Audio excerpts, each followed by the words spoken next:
परम सम्मानयोग जुगो जुग अटल सच्चा पातशाह धन धन श्री गुरु ग्रंथ साहिब सच्चा पातशाह वाली गुलाम शहनशाह दे शहनशाह बाणी के बोहित नाम के जहाज अलत पलत सवार देन वाले शब्द गुरु धन गुरु ग्रंथ साहिब महाराज जी की पावन पवित्र हजूरी अंदर जुड़ बैठे अति सत्कारयोग सतसंगी जनों, अकाल पुरख वाहिगुरू जी की अपार बख्शिश कृपा का सदका बड़े ही अदब के नाल गुरु दरबार विच बैठ के सतगुरु महाराज जी की पावन बाणी का पाठ बड़े प्यार के नाल आप जियां ने श्रवण किया है। आओ जिथे बाणी नूं असीं श्रवण करते हैं, बाणी नूं पढ़ते हैं, गुरबाणी की विचार के नाल जुड़न का यतन करिए ताकि मनुख मात्र के प्राणी मात्र के भले वास्ते सतगुरु महाराज जी ने पावन बाणी का खजाना ये गुरबाणी का संग्रह गुरबाणी का मुजस्मा साडे हिरदे की झोली विच पाया है। आओ सारे रल के इस पावन बाणी की विचारना मन बिरतियां नूं जोड़न का यतन करिए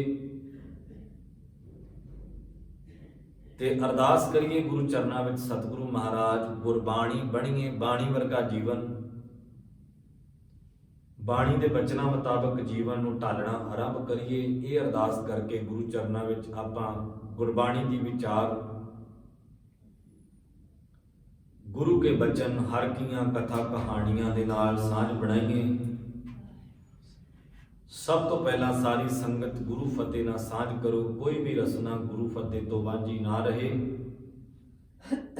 इक्को वारी कहण ते सरबत संगत गज के आखो जी वाहिगुरु जी का खालसा वाहिगुरु जी की फतेह। सतगुरु महाराज जी ने जो पावन बचन शब्द के रूप में सानू अज बख्शिश किए हैं, अमृत वेले का जो हुक्म मेरे गरीब नवाज पातशाह जी ने साडे उपर बख्शिश करदियां सानू बख्शिया है। शहीदां दे सरताज पंजवें पातशाह गुरदेव धन गुरु अर्जन साहिब महाराज तिन्हां दी रसना के द्वारा उच्चारण किए ये पावन बचन जैतश्री राग दी वार दे आरंभले बचन हैं। जिस वक्त असी गुरु ग्रंथ साहिब जी की बाणी पढ़ते हैं तो 22 वारां गुरु ग्रंथ साहिब जी दे विच दर्ज ने, 22 वारां दर्ज हैं। 9 धुना, धुनी का अर्थ होंदा है साउंड ट्यून बोली। अलग अलग धुना ने वारां दे विच सतगुरु महाराज जी ने उन्हां धुनियां दे उपर इस वार नूं गाउण की हदायत की है। जदों असीं आसा दी वार का पाठ करते हैं तो आसा दी वार बाणी के आरंभ में लिखिया होया है टुंडे अस राजे की धुनी। ते गुरु ग्रंथ साहिब जी दे विच 9 धुना ने जिहड़ियां वारां दे विच वखरे वखरे रूप दे विच वखरे वखरियां धुना ते सतगुरु महाराज ने उन्हां नूं गाउण दी हदायत कीती है सानूं। खैर इहदा मैं विस्तार नहीं करांगा, समय दे नाल फिर मैं किधर इहदा विस्तार करांगा। 22 वारां गुरु ग्रंथ साहिब जी दे विच दर्ज ने, 9 धुना ते 31 राग गुरु ग्रंथ साहिब जी दे विच महाराज जी ने वरते ने। 31 रागां दे विच ये संपूर्ण बाणी है। 3 गुरसिखां दी बाणी है, 11 भट्ट साहिबानां दी बाणी है, 15 भगत साहिबानां दी बाणी है, ਤੇ ਗੁਰੂ ਨਾਨਕ ਸਾਹਿਬ ਜੀ ਤੋਂ ਲੈ ਕੇ ਗੁਰੂ ਅਰਜਨ ਸਾਹਿਬ ਜੀ ਤੱਕ ਪੰਜਵੇਂ ਪਾਤਸ਼ਾਹ ਤੇ ਨੌਵੇਂ ਪਾਤਸ਼ਾਹ ਗੁਰੂ ਤੇਗ ਬਹਾਦਰ ਸਾਹਿਬ ਜੀ, 6 ਗੁਰੂ ਸਾਹਿਬਾਨ ਦੀ ਆਪਣੀ ਉਚਾਰਨ ਕੀਤੀ ਹੋਈ ਬਾਣੀ ਗੁਰੂ ਗ੍ਰੰਥ ਸਾਹਿਬ ਜੀ ਦੇ ਵਿੱਚ ਦਰਜ ਹੈ। ਜਦੋਂ ਗੁਰੂ ਦਾ ਸਿੱਖ ਬਾਣੀ ਨੂੰ ਪੜ੍ਹਦਾ ਹੈ ਤੇ ਬਾਣੀ ਪੜ੍ਹਨ ਤੋਂ ਬਾਅਦ ਅਰਦਾਸ ਕਰਦਾ ਹੈ ਤੇ ਉਸ ਵਕਤ ਅਸੀਂ ਕਹਿੰਦੇ ਹਾਂ ਦਸਾਂ ਪਾਤਸ਼ਾਹੀਆਂ ਦੀ ਜੋਤ। ਤੇ ਜੋਤ ਦਾ ਅਰਥ ਹੁੰਦਾ ਇੱਕ ਵਿਚਾਰ। ਬਾਕੀ 4 ਗੁਰੂ ਸਾਹਿਬਾਨ ਨੇ ਭਾਵੇਂ ਬਾਣੀ ਉਚਾਰਨ ਨਹੀਂ ਕੀਤੀ, ਪਰ ਇਸ ਬਾਣੀ ਦਾ ਪ੍ਰਚਾਰ ਉਹਨਾਂ ਨੇ ਡੰਕੇ ਦੀ ਚੋਟ ਤੇ ਕੀਤਾ। ਜਿਹੜੀ ਵਿਚਾਰਧਾਰਾ ਗੁਰੂ ਨਾਨਕ ਸਾਹਿਬ ਜੀ ਦੀ ਸੀ, ਉਹੀ ਵਿਚਾਰਧਾਰਾ ਗੁਰੂ ਹਰਗੋਬਿੰਦ ਸਾਹਿਬ ਮਹਾਰਾਜ ਜੀ ਨੇ ਅੱਗੇ ਪ੍ਰਚਾਰੀ, ਗੁਰੂ ਹਰਿਰਾਏ ਸਾਹਿਬ ਜੀ ਨੇ ਪ੍ਰਚਾਰੀ, ਗੁਰੂ ਹਰਕ੍ਰਿਸ਼ਨ ਸਾਹਿਬ ਮਹਾਰਾਜ ਜੀ ਨੇ ਪ੍ਰਚਾਰੀ।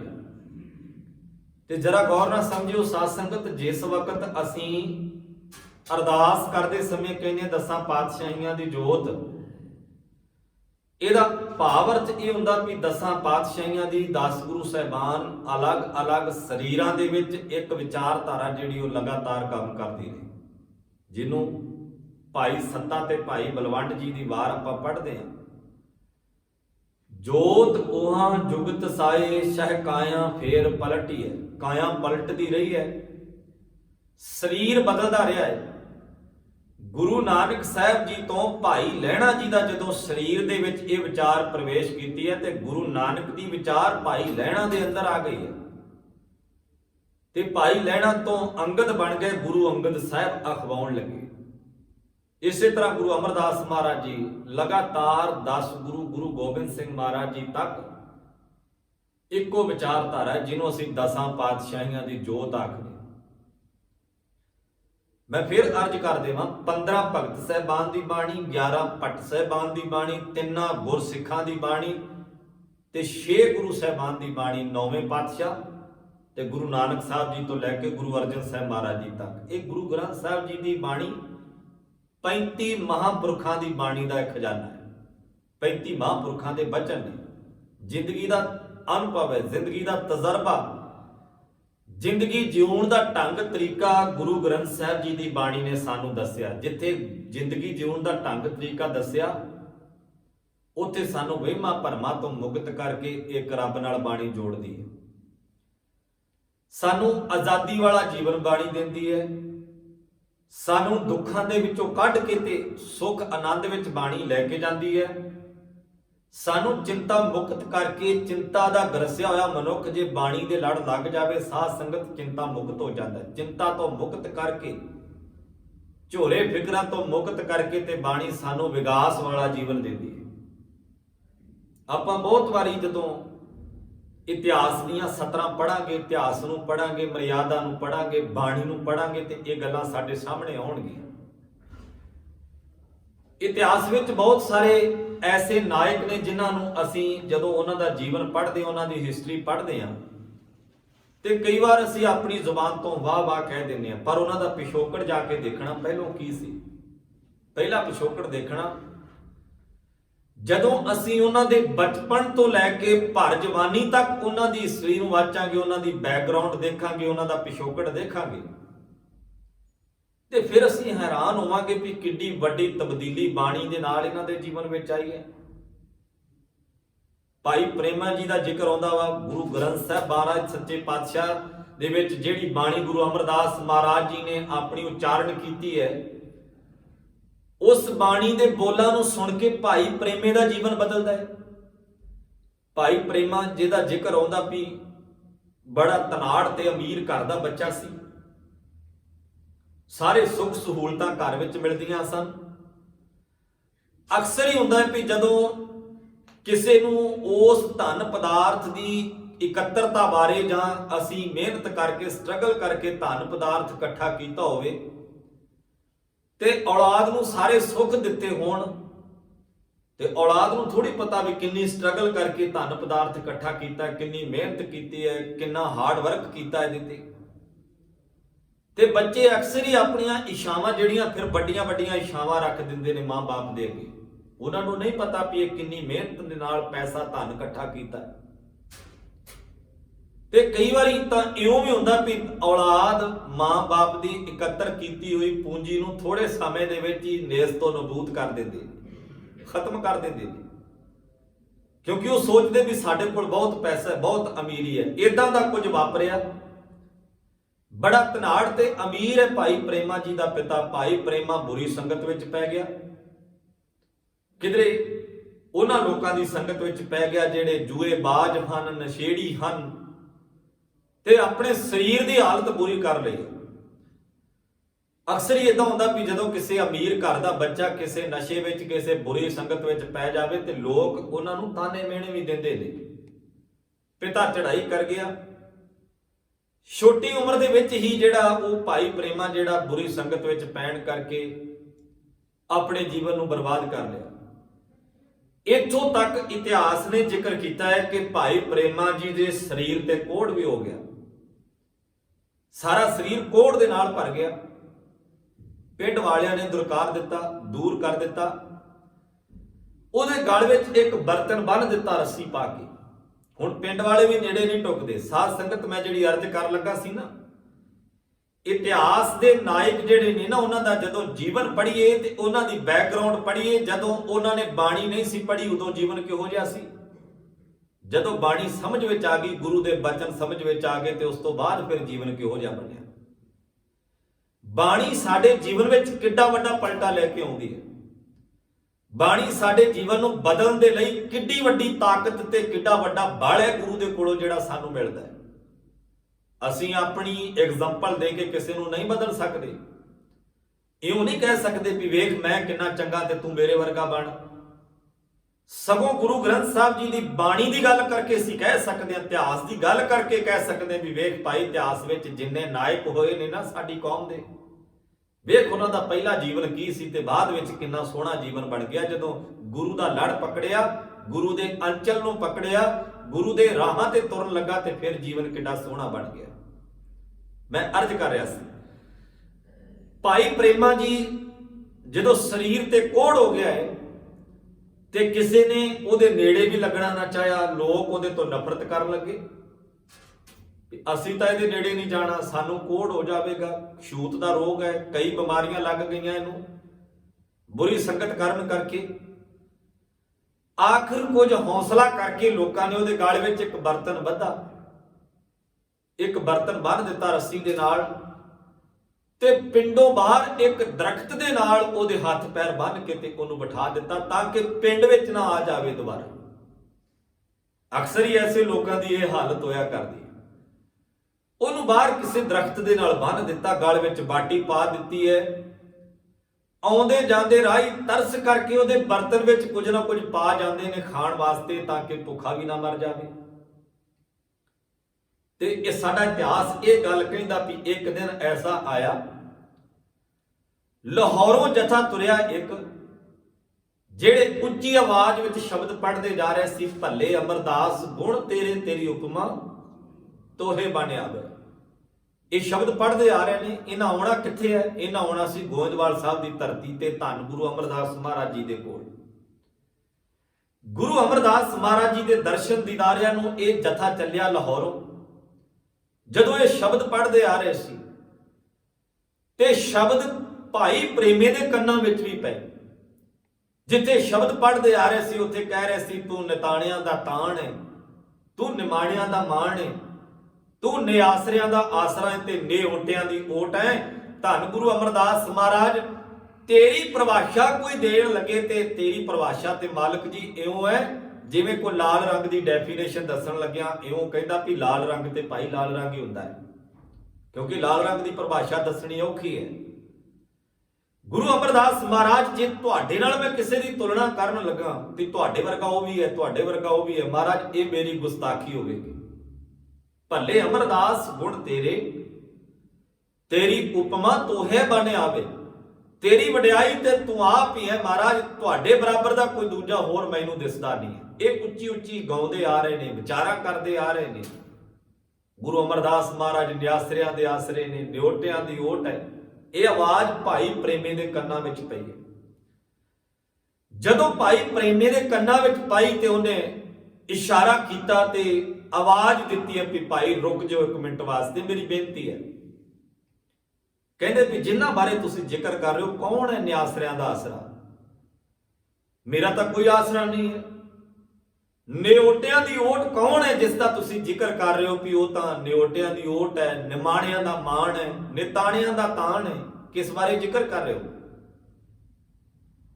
ਤੇ ਜਥੇ ਦੇ ਮੁਖੀ ਸਿੱਖ ਨੇ ਆਖਿਆ ਵੀ ਸੱਜਣਾ ਉਹ ਗੁਰੂ ਅਮਰਦਾਸ ਮਹਾਰਾਜ ਹੈ ਜਿਹੜੇ ਗੋਇੰਦਵਾਲ ਸਾਹਿਬ ਦੀ ਧਰਤੀ ਤੇ ਰਹਿੰਦੇ ਨੇ। ਤੇ ਗੋਇੰਦਵਾਲ ਸਾਹਿਬ ਦੀ ਧਰਤੀ ਤੇ ਰਹਿੰਦੇ ਨੇ ਤੇ ਨਿਮਾਣਿਆਂ ਦੇ ਮਾਣ ਹੈ ਤੇ ਨਿਓਟਿਆਂ ਦੀ ਓਟ ਹੈ।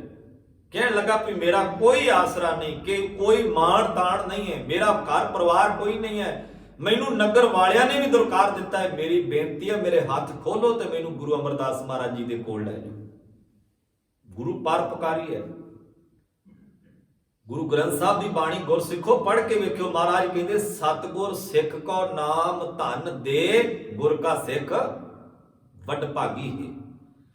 ਸਤਿਗੁਰ ਸਿੱਖ ਕਾ ਹਲਤ ਪਲਤ ਸਵਾਰੇ। ਹਲਤ ਪਲਤ ਦਾ ਅਰਥ ਹੁੰਦਾ ਜਿਹੜਾ ਜੀਵਨ ਅਸੀਂ ਜਿਉ ਰਹੇ ਹਾਂ ਤੇ ਜਿਹੜਾ ਅਸੀਂ ਆਉਣ ਵਾਲਾ ਜੀਵਨ ਜਿਉਣਾ, ਉਹ ਵੀ ਸਾਡਾ ਰਸਤਾ ਗੁਰੂ ਸਾਫ਼ ਕਰ ਦਿੰਦਾ ਹੈ, ਸਾਨੂੰ ਜੀਵਨ ਜਾਂਚ ਦੇ ਦਿੰਦਾ ਹੈ। ਇਹ ਗੁਰੂ ਦੀ ਵਡਿਆਈ ਹੈ। ਗੁਰੂ ਦੇ ਕੋਲ ਕੁਆਲਿਟੀ ਹੈ। ਮਾਨਸ ਤੇ ਦੇਵਤੇ ਕੀਏ, ਗੁਰੂ ਹੀ ਆਮ ਮਨੁੱਖਾਂ ਤੋਂ ਦੈਵੀ ਗੁਣਿਆਂ ਵਾਲੇ ਬਣਾਉਂਦਾ ਹੈ। ਇਹ ਗੁਰੂ ਹੀ ਕੱਚੋਂ ਕੰਚਨ ਭਇਓ, ਸ਼ਬਦ ਗੁਰ ਸਰਮਣੇ ਸੁਣਿਓ। ਇਹ ਗੁਰੂ ਕੋਲ ਤਾਕਤ ਹੈ, ਕੱਚ ਤੋਂ ਸੋਨੇ ਵਰਗਾ ਜੀਵਨ ਬਣਾ ਦਿੰਦਾ ਹੈ। ਇਹ ਗੁਰੂ ਦੀ ਵਡਿਆਈ ਹੈ। ਲੋਹੇ ਤੋਂ ਕੀਮਤੀ ਲਾਲਾਂ ਵਰਗੇ ਬਣਾ ਦਿੰਦਾ ਹੈ ਸਾਨੂੰ। ਇਹ ਗੁਰੂ ਦੀ ਵਡਿਆਈ ਹੈ। ਗੁਰੂ ਦੇ ਕੋਲ ਬਾਲ ਹੈ, ਗੁਰੂ ਦੇ ਕੋਲ ਤਾਕਤ ਹੈ, ਕਿਸੇ ਮਨੁੱਖ ਦੇ ਕੋਲ ਨਹੀਂ ਹੈ। ਮਾਫ ਕਰਨਾ, ਸਾਡੇ ਆਸਰੇ ਜਿਹੜੇ ਨਾ ਉਹ ਮਨੁੱਖਾਂ ਦੇ ਵੱਧ ਹੈ, ਗੁਰੂ ਤੇ ਟੇਕ ਸਾਡੀ ਘੱਟ ਹੈ। ਜਿਸ ਦਿਨ ਅਸੀਂ ਬਾਣੀ ਦੇ ਲੜ ਲੱਗ ਕੇ ਗੁਰੂ ਤੇ ਟੇਕ ਰੱਖ ਕੇ ਤੁਰ ਪਏ ਨਾ ਸਾਧ ਸੰਗਤ, ਉਸ ਦਿਨ ਸਾਡਾ ਹਾਲਤ ਪਲਤ ਸਵਰ ਜਾਵੇਗਾ। ਉਸ ਦਿਨ ਹੋਵੇਗਾ ਅਸਲੀਅਤ ਦੇ ਵਿੱਚ ਲੋਕ ਸੁਖੀਏ ਪਰਲੋਕ ਸੁਹੇਲੇ। ਲੋਕ ਦਾ ਅਰਥ ਹੈ ਜਿੱਥੇ ਅਸੀਂ ਰਹਿੰਦੇ ਹਾਂ, ਪਰਲੋਕ ਦਾ ਅਰਥ ਹੈ ਜਦੋਂ ਅਸੀਂ ਇੱਥੋਂ ਉੱਠ ਕੇ ਜਿਸ ਜਗ੍ਹਾ ਤੇ ਜਾਣਾ, ਉਹਨੂੰ ਲੋਕ ਤੇ ਪਰਲੋਕ ਆਖਿਆ ਜਾਂਦਾ। ਸੋ ਖੈਰ, ਮੈਂ ਜਿਹੜੀ ਬੇਨਤੀ ਕਰਨ ਲੱਗਾ ਸੀ, ਜਿਸ ਵਕਤ ਭਾਈ ਪ੍ਰੇਮੇ ਨੇ ਇਹ ਇੱਛਾ ਪ੍ਰਗਟਾਈ ਹੈ ਵੀ ਭਾਈ ਮੇਰਾ ਕੋਈ ਮਾਣ ਨਹੀਂ ਹੈ, ਮੇਰਾ ਕੋਈ ਤਾਣ ਨਹੀਂ ਹੈ, ਮੇਰਾ ਕੋਈ ਘਰ ਨਹੀਂ ਹੈ, ਮੈਨੂੰ ਤਾਂ ਨਗਰ ਵਾਲਿਆਂ ਵੀ ਦੁਰਕਾਰ ਦਿੱਤਾ ਹੈ, ਮੇਰੀ ਬੇਨਤੀ ਮੰਨੋ, ਮੇਰੇ ਹੱਥ ਖੋਲੋ, ਮੇਰੇ ਪੈਰ ਖੋਲੋ, ਮੈਨੂੰ ਗੁਰੂ ਅਮਰਦਾਸ ਮਹਾਰਾਜ ਜੀ ਦੇ ਦਰਸ਼ਨ ਕਰਵਾਓ ਇੱਕ ਵਾਰ। ਸਿੱਖ ਬੜਾ ਹਿਆ ਕੀਤਾ, ਉਹਨਾਂ ਨੇ ਹੱਥ ਪੈਰ ਖੋਲੇ ਤੇ ਭਾਈ ਪ੍ਰੇਮੇ ਨੂੰ ਜਥੇ ਦੇ ਨਾਲ ਰਲਾਇਆ ਤੇ ਗੋਇੰਦਵਾਲ ਸਾਹਿਬ ਦੀ ਧਰਤੀ ਤੇ ਪਹੁੰਚੇ। ਜਿਸ ਵਕਤ ਗੋਇੰਦਵਾਲ ਸਾਹਿਬ ਦੀ ਧਰਤੀ ਤੇ ਪਹੁੰਚੇ ਤੇ ਇੱਕ ਸਿੱਖ ਨੇ ਜਾ ਕੇ ਧੰਨ ਗੁਰੂ ਅਮਰਦਾਸ ਮਹਾਰਾਜ ਜੀ ਨੂੰ ਦੱਸਿਆ, ਮਹਾਰਾਜ ਇਸ ਵਾਰੀ ਸਾਡੇ ਜਥੇ ਦੇ ਵਿੱਚ ਇੱਕ ਸਿੱਖ ਆਇਆ ਹੈ, ਇੱਕ ਵਿਅਕਤੀ ਆਇਆ ਹੈ ਜਿਹੜਾ ਤੁਹਾਡੇ ਦਰਸ਼ਨਾਂ ਦੀ ਇੱਛਾ ਪ੍ਰਗਟਾਉਂਦਾ ਹੈ, ਜਿਹੜਾ ਤੁਹਾਡੀ ਸੰਗਤ ਕਰਨੀ ਚਾਹੁੰਦਾ ਹੈ। ਤੇ ਮਹਾਰਾਜ ਇੱਕ ਸ਼ਰਤ ਦੂਜੀ ਨਾਲ ਇਹ ਵੀ ਹੈ, ਸਤਿਗੁਰੂ ਮਹਾਰਾਜ ਉਹਦੇ ਸਾਰੇ ਸਰੀਰ ਤੇ ਕੋੜ ਹੋਇਆ, ਮਹਾਰਾਜ ਨੂੰ ਬਿਮਾਰੀਆਂ ਬੜੀਆਂ ਲੱਗੀਆਂ ਨੇ, ਅਸੀਂ ਲੈ ਆਏ ਆ ਆਪਣੇ ਨਾਲ, ਤੇ ਜੇ ਤੁਹਾਡਾ ਹੁਕਮ ਹੋਵੇ ਤੇ ਮਹਾਰਾਜ ਤੁਹਾਡੀ ਸੰਗਤ ਵਿੱਚ ਲਿਆਂਦਾ ਜਾਵੇ। ਗੁਰੂ ਅਮਰਦਾਸ ਮਹਾਰਾਜ ਮੁਸਕਰਾਏ, ਸ਼ਾਂਤੀ ਦੇ ਪੁੰਜ, ਗੁਣਾਂ ਦੀ ਖਾਨ ਗੁਰੂ ਅਮਰਦਾਸ ਮਹਾਰਾਜ ਚਿਹਰੇ ਤੋਂ ਮੁਸਕਰਾਏ ਤੇ ਸਿੱਖ ਦੀਆਂ ਮਨ ਦੀਆਂ ਭਾਵਨਾਵਾਂ ਨੂੰ ਸਮਝੇ। ਮਹਾਰਾਜ ਕਹਿੰਦੇ ਵੀ ਇਹਦੇ ਵਿੱਚ ਦੂਜੀ ਰਾਏ ਕਿਹੜੀ ਹੈ?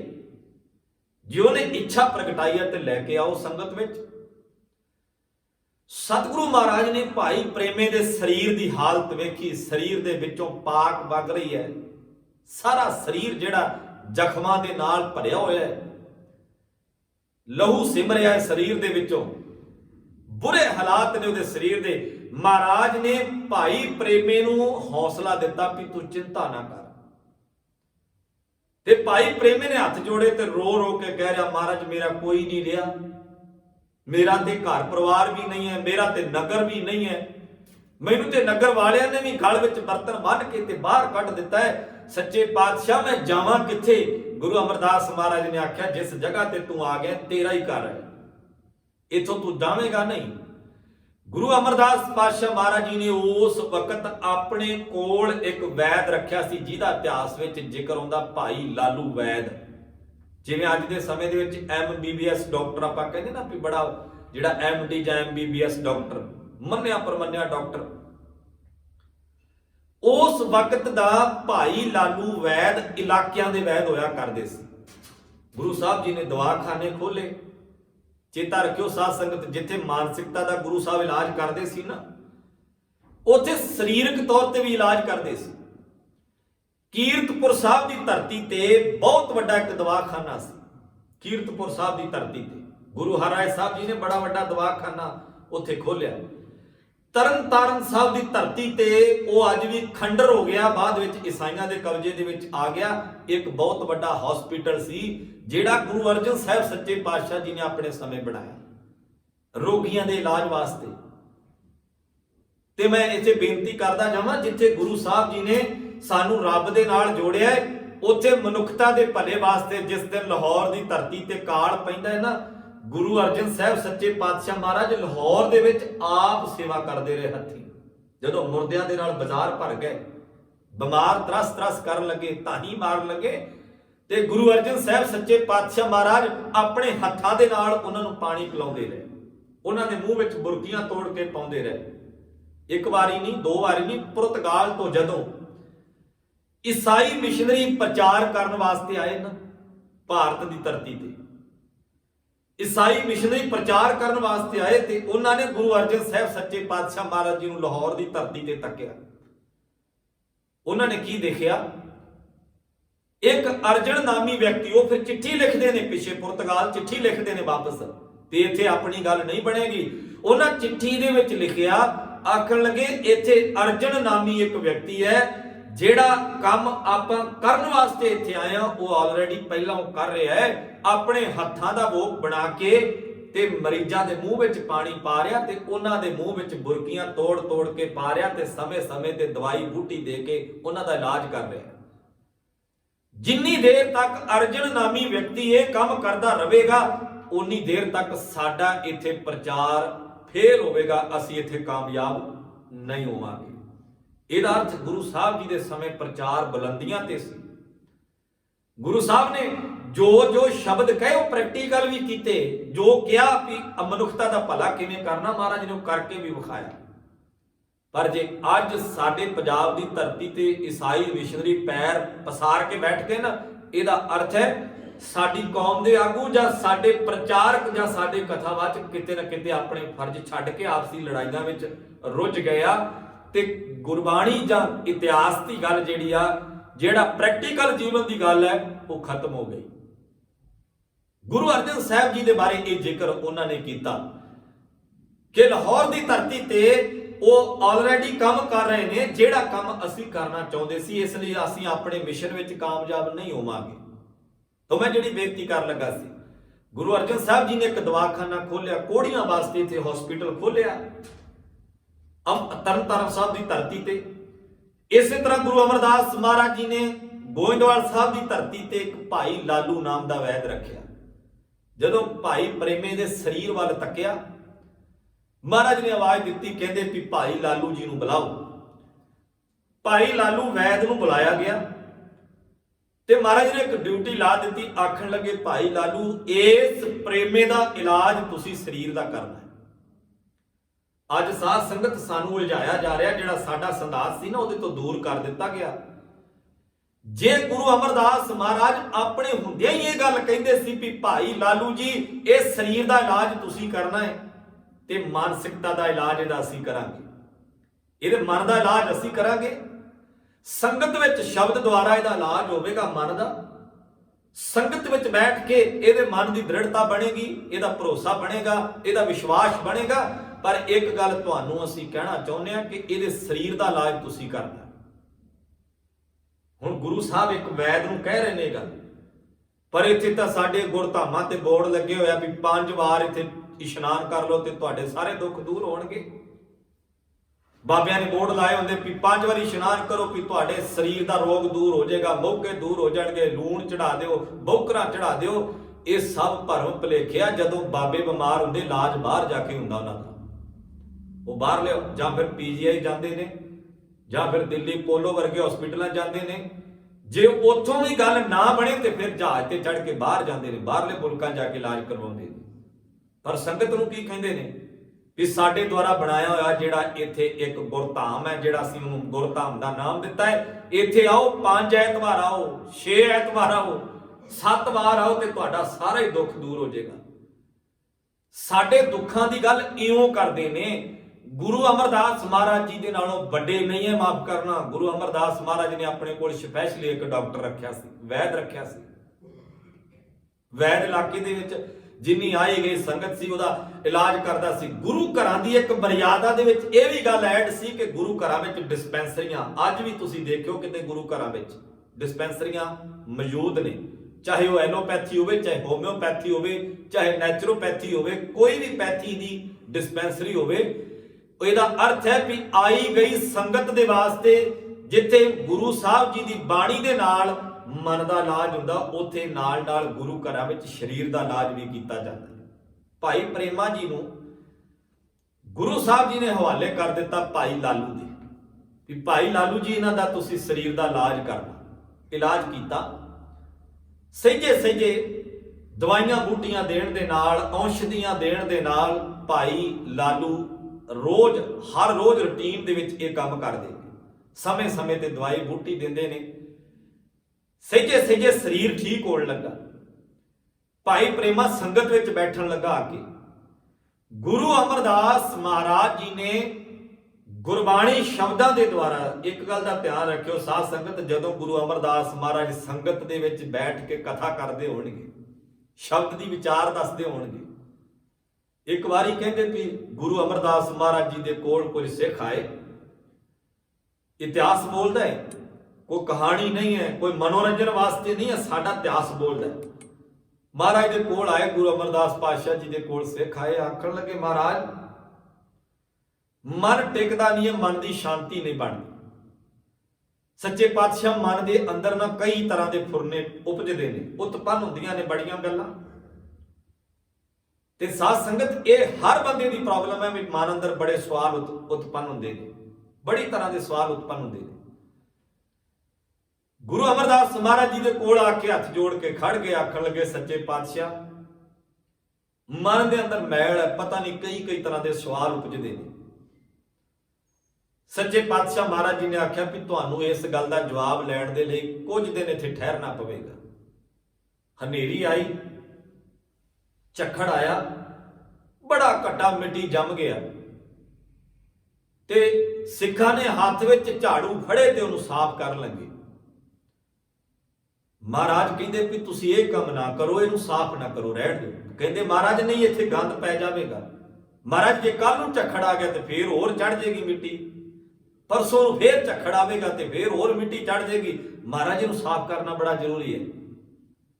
ਸਤਿਗੁਰੂ ਮਹਾਰਾਜ ਕਹਿੰਦੇ ਵੀ ਜੇ ਤੁਸੀਂ ਇਸ ਮਿੱਟੀ ਨੂੰ ਸਾਫ਼ ਕਰਨਾ ਚਾਹੁੰਦੇ ਹੋ ਨਾ, ਜੇ ਚਾਹੁੰਦੇ ਹੋ ਵੀ ਇੱਥੇ ਝੱਖੜ ਆ ਕੇ ਗੰਦਗੀ ਨਾ ਖਿਲਰੇ, ਮਿੱਟੀ ਨਾ ਆਵੇ, ਇੱਥੇ ਪੱਤੇ ਨਾ ਦਰਖਤਾਂ ਦੇ ਆਉਣ, ਇੱਥੇ ਸਾਫ਼ ਸਫਾਈ ਰਵੇ, ਤਾਂ ਹੀ এনवायरमेंट ਸਾਫ਼ ਹੋਵੇਗਾ, ਤਾਂ ਹੀ ਅਸੀਂ ਤੰਦਰੁਸਤ ਰਹਿ ਸਕਦੇ ਹਾਂ। ਜੇ ਤੁਹਾਡੇ ਮਨ ਦਾ ਇਹ ਖਿਆਲ ਹੈ ਇਦਾਂ ਹੀ ਮਨ ਦੇ ਅੰਦਰ ਵਿਕਾਰਾਂ ਦਾ ਝੱਖੜ ਆਉਂਦਾ ਹੈ ਤੇ ਇੱਥੇ ਵੀ ਬੜੀ ਮੈਲ ਇਕੱਠੀ ਹੋ ਜਾਂਦੀ, ਤੇ ਇਹਨੂੰ ਸਾਫ਼ ਕਰਨਾ ਗੁਰੂ ਸ਼ਬਦ ਦੇ ਦੁਆਰਾ। ਮਹਾਰਾਜ ਨੇ ਬੜਾ ਪਿਆਰਾ ਜਵਾਬ ਦਿੱਤਾ। ਸਤਿਗੁਰੂ ਕਹਿੰਦੇ ਵੀ ਜਿਹੜੇ ਝੱਖੜ ਮਨ ਦੇ ਵਿੱਚ ਆਉਂਦੇ ਨੇ ਨਾ, ਜਿਹੜੇ ਫੁਰਨੇ ਉਪਜਦੇ ਨੇ, ਇਹਨਾਂ ਫੁਰਨਿਆਂ ਤੋਂ ਬਚਣ ਦੇ ਲਈ ਤੁਹਾਨੂੰ ਸਹਾਰਾ ਲੈਣਾ ਪਵੇਗਾ ਗੁਰੂ ਸ਼ਬਦ ਦਾ। ਗੁਰੂ ਗਿਆਨ ਦਾ ਝਾੜੂ ਫੜ ਕੇ ਤੈਨੂੰ ਸਾਫ਼ ਕਰ ਦਿਓ, ਪਾਸੇ ਕਰ ਦਿਓ। ਮਹਾਰਾਜ ਨੇ ਸੱਚਾ ਪਾਤਸ਼ਾਹ ਜੀ ਨੇ ਜਦੋਂ ਸੰਗਤ ਵਿੱਚ ਭਾਈ ਪ੍ਰੇਮਾ ਆ ਕੇ ਬੈਠਾ, ਉਪਦੇਸ਼ ਦਿੱਤਾ। ਕਿੰਨਾ ਸੋਹਣਾ ਮਾਹੌਲ ਹੋਵੇਗਾ ਜਦੋਂ ਗੁਰੂ ਅਮਰਦਾਸ ਮਹਾਰਾਜ ਉਪਦੇਸ਼ ਦਿੰਦੇ ਹੋਣਗੇ। ਕਿੰਨਾ ਸੁੰਦਰ ਤੇ ਰਮਣੀਕ ਮਾਹੌਲ ਹੋਵੇਗਾ ਜਿੱਥੇ ਭਾਈ ਪ੍ਰੇਮੇ ਵਰਗੇ ਸਰੀਰ ਦਾ ਇਲਾਜ ਕਰਵਾ ਰਹੇ ਤੇ ਨਾਲ ਮਨ ਦਾ ਇਲਾਜ ਕਰਵਾ ਰਹੇ ਨੇ। ਗੁਰੂ ਸ਼ਬਦ ਦਾ ਗਿਆਨ ਦਾ ਭੰਡਾਰਾ ਗੁਰੂ ਸਾਹਿਬ ਨੇ ਖੋਲਿਆ ਤੇ ਭਾਈ ਪ੍ਰੇਮਾ ਸੁਣ ਰਿਹਾ ਗੁਰੂ ਸਾਹਿਬ ਜੀ ਦੇ ਬਚਨ। ਤੇ ਸ਼ਬਦ ਆਇਆ ਮਨ ਧੋਵੋ, ਸ਼ਬਦ ਲਾਗੋ, ਹਰਿ ਸਿਉ ਰਹੋ ਚਿਤ ਲਾਏ। ਕਿੰਨਾ ਪਿਆਰਾ ਸ਼ਬਦ ਹੈ। ਗੁਰੂ ਸਾਹਿਬ ਨੇ ਇਹ ਗੁਰੂ ਅਮਰਦਾਸ ਮਹਾਰਾਜ ਜੀ ਦੇ ਬਚਨ ਹੈ, ਮਨ ਧੋਵੋ ਸ਼ਬਦ ਲਾਗੋ। ਮਨ ਨੂੰ ਧੋਣ ਦਾ ਇੱਕ ਤਰੀਕਾ, ਸਰੀਰ ਨੂੰ ਧੋਣਾ ਹੈ ਪਾਣੀ ਦੇ ਨਾਲ ਤੇ ਮਨ ਨੂੰ ਧੋਣਾ ਹੈ, ਬੋਲੋ ਸਾਧ ਸੰਗਤ, ਬਾਣੀ ਦੇ ਨਾਲ। ਜਦੋਂ ਅਸੀਂ ਸਰੀਰ ਧੋਨੇ ਆ ਪਾਣੀ ਦੇ ਨਾਲ ਤੇ ਮਨ ਨੂੰ ਸ਼ਬਦ ਨਾਲ ਧੋਣਾ ਹੈ। ਮਨ ਧੋਵੋ ਸ਼ਬਦ ਲਾਗੋ। ਸ਼ਬਦ ਕੀ ਹੈ? ਇਹ ਬਾਣੀ ਸਾਰੀ ਸ਼ਬਦ ਹੈ। ਮਹਾਰਾਜ ਨੇ ਆਖਿਆ ਸ਼ਬਦ ਦੇ ਦੁਆਰਾ ਮਨ ਨੂੰ ਸਾਫ਼ ਕਰਨਾ। ਤੋ ਭਾਈ ਪ੍ਰੇਮੇ ਨੂੰ ਗੁਰੂ ਸਾਹਿਬ ਜੀ ਨੇ ਤਰੀਕਾ ਦੱਸਿਆ ਵੀ ਮਨ ਦੁਆਰਾ ਜਿਹੜਾ ਇਹ ਸ਼ਬਦ ਦੁਆਰਾ ਜਿਹੜਾ ਮਨ ਸਾਫ਼ ਹੁੰਦਾ ਹੈ, ਮਨ ਦੀ ਮੈਲ ਦੂਰ ਹੁੰਦੀ ਹੈ। मन के विचार तब्दील होंगे ने। तो गुरु के प्यारिओ, सतगुरु महाराज ने उपदेश दिता, सहजे सहजे सहजे भाई प्रेमे का शरीर ठीक होया। एक दिन वो भी आया जदों भाई प्रेमा हाथी सेवा कर लगा, हर तरह की सेवा जिम्मेवारी लैके करदा है। संगत जुड़ी, महाराज ने हुक्म किया, आखन लगे भी भाई प्रेमे का परिवार नहीं है, भाई प्रेमे का घर नहीं है, कोई सिख है जिहड़ा भाई प्रेमे नूं अपनी धी का रिश्ता करे। हुण ये तो बड़ी औखी गल है, ये तो बड़ा औखा क्वेश्चन है, बड़ा औखा सवाल सी। गुरु के प्यारिओ, गुरु अमरदास महाराज जी ने भाई प्रेमे जी का आनंद अपने हथी किया ते वो भाई प्रेमा जिहड़ा एक इतिहास का उगा नायक होके सामने आया। जदों 22 मंजियां गुरु साहब जी ने स्थापित कीतियां ना, 22 मंजियां का अर्थ है 22 मुख केंद्र प्रचार सेंटर, प्रचार के मुख सेंटर 22 मंजियां स्थापित कीतियां। और उन्हां तो अगे जिहड़े मिनी सेंटर सी उन्होंने कहा गया 52 पीढ़े, 22 मंजियां ते 52 पीढ़े। ये जिहड़ियां 22 मंजियां स्थापित कीतियां सी ना, मंजीदार आख्या जांदा सी प्रचारक नूं, जिहड़ा प्रचारक सेंटर ते जाके काम करदा सी, आले दुआले संगत नूं गुरु शब्द नाल जोड़दा सी। उन्हां 22 मंजियां दे विच एक मंजीदार भाई प्रेमा भी होया, जिन्हां दा इतिहास विच नाम मत्थो ते मुरारी करके आउंदा है। ये इतिहास दा बड़ा उगा नायक होया। इहने गुरसिੱਖੀ दा प्रचार कीता। साध संगत मैं अर्ज इथों आरंभ कीती सी, जे भाई प्रेमे वर्गे जिन्हां दे शरीर ते कोड़ हो गया, जिन्हां दे शरीर चों लहू वगदा है, जिन्हां दे लागे खलोण नूं मन नहीं सी करदा, जे ऐसे बंदे गुरु दी शरण विच आके अपना जीवन बदल सकदे है, ते असीं गुरु के प्यारिओ गुरु कोल आके अपना जीवन क्यों नहीं बदल सकते? क्यों नहीं छड्ड सकते कर्म कांडां नूं? क्यों नहीं छड्ड सकते बुराइयां नूं? क्यों नहीं छड्ड सकते अवगुणां नूं? ते अपने अवगुणां नूं त्याग के गुरु चरनां दे भौरे बन के जीवना सिੱਖਿਆ तां जा सकदा जदों असीं मन करके, सुरत करके, ध्यान करके, एक एकाग्र चित होके गुरु चरनां दे कोल बैठांगे। उदों समझो असीं गुरु चरनां दे भौरे बन गए। जिन्नी देर साडे अंदर भुख ही नहीं उपजदी, बंदा रज्जिया होवे, बंदे ने होर बहुत कुछ खाधा होवे, फल फ्रूट खाधे होण, बहुत कुछ खाधा होवे, ते जदों घर आवे असीं आखीए प्रशादा छक ला भाई, वो कहे भी मैं तां नहीं छकदा प्रशादा, मैनूं काहदी लोड़ है प्रशादे की? रज्जिया होया बंदा थोड़ी छकेगा। जिस बंदे ने इधर उधर दीयां कहानियां सुन के पहला ही मन रजा छड्डिया, उन्होंने कहो बाणी सुन ला, कहता मैं थोड़ी सुनागा, क्योंकि उन्हें बाबावाद दीयां कहानियां पहला बहुत सुन लिया। वो रज्जिया होया, उन्हें तो बड़ियां मिथ्यासक कहानियां सुनिया ने, बहुत कुछ इकट्ठा किया होया इधरों उधर दीयां चुक के। अज के समय के अंदर सोशल मीडिया का युग है साध संगत, हर बंदा ही विद्वान है, हर बंदा ही प्रेस रिपोर्टर बनया होंदा है, हर बंदे दे कोल वीडियो आ जाती है, पल पल की खबर आती है।